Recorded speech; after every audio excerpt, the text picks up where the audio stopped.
It's a lemon sprout. Thought it might brighten your mornings. It's perfect. Thank you.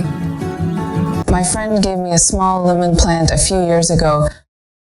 One winter, I forgot to bring it inside, and 2 other times while I was away, I forgot to remind my husband to bring it in. The poor little plant almost died twice, and the 3rd time it didn't survive. That was the year I came back from California in 2023.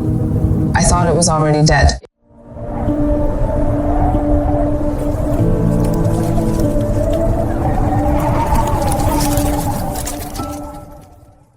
It was just 2-3 inches tall, looking like a small dry stick. I almost took it out of the pot, but I left it there. A few months later, to my surprise, a new leaf began to grow. The plant was growing slowly, and when winter came, I brought it inside again. It normally doesn't grow in winter, it only survives. But in the winter of 2024, something extraordinary happened, something I had never seen before. First, 7 big leaves appeared, so big they didn't look like lemon leaves. Then another 7 came, and then a 3rd set of 7. After winter passed in 2025, I brought the plant outside again. By then, it was already quite big. Throughout, it kept growing amazingly day by day. By the time winter came again in 2025, it had reached 9 feet tall. I tried to bring it inside as usual, but this time it had grown too tall that it no longer fits the basement ceiling. I had no choice but to trim it to fit in. With reluctance, I trimmed 3 feet from the top. Now it is January 2026. From the spot where I trimmed it, new growth has begun to sprout.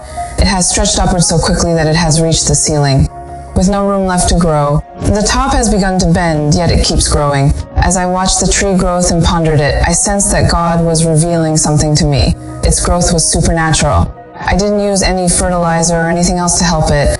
God was showing me that with God all things are possible, especially the things that seem impossible or hopeless to the world. He often chooses what is weak to display his power and love. Then I understood why he used this tiny plant. The one had died 3 times to show me that he can do impossible possible. As Paul says, when I am weak, then I am strong. Through him, all things are possible. Every time when I reflected on the message God was revealing to me, my faith grew stronger. I was reminded that I cannot rely on anything or anyone, not even myself, but God alone. We are all called to trust him completely, to surrender our lives fully, and to submit to his lordship in every part of our lives. He can transform any life, no matter how hopeless or broken it may seem.